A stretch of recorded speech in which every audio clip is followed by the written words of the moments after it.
It is against the law to read a comic book while operating a motor vehicle. That one, though, I get, but why specifically a comic book? Why is it not like a normal book or a newspaper? Because maybe there's already like rules in place about that, and somebody thought they found a loophole by having a comic book. So this guy was like, "Oh, I tell you what, buddy, This ain't a book. you're never. It's a comic book. I can do that, right? No, you can't. It's illegal. Oklahoma will not tolerate anyone taking a bite of another's hamburger." If you're familiar with Oklahoma or the Midwest, not like closer to St. Louis, but further towards the West, there's a nice chain of restaurants called Brahms. Mwah, love it. I will refer to this law next time I go to Brahms with my mother. You can't eat a part of my burger.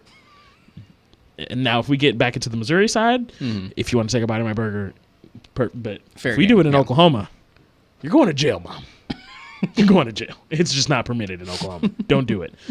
Just also, I guess I'd like to know, what has been your most enjoyable experience working here? Because it's doing something you love first and foremost, so that's always going to make it great. Yeah. But I just imagine doing the things you do here on a day-to-day basis with all these horses. I mean, what's been your favorite moment? Like, one of the greatest things is, so when we get these babies here, they're like 6 months old, and they know virtually nothing, okay?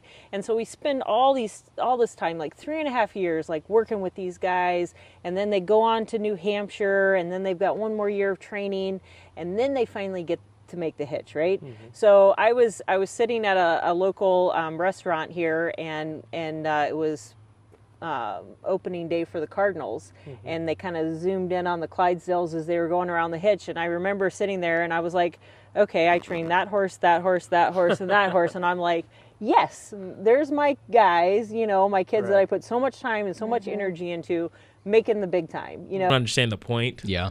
And I would love for you to elaborate on this as a viewer, whether it be in a comment on YouTube or maybe Instagram or something.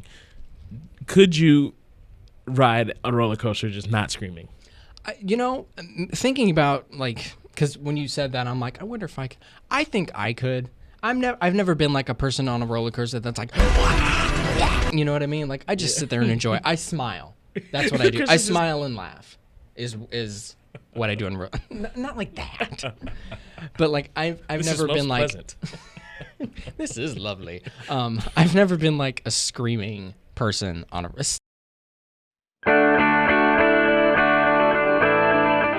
So a lot of you probably go and get coffee every morning, but you probably don't think about the people that are making your coffee and the stuff they have to know to make that perfect blend. I'm Romero Starks, and today we're going to talk to Brandon Elliot, a local barista, and he's going to tell us not only about his job, but some of the stuff he has to know to do that job. Stay tuned for this episode of On the Inside.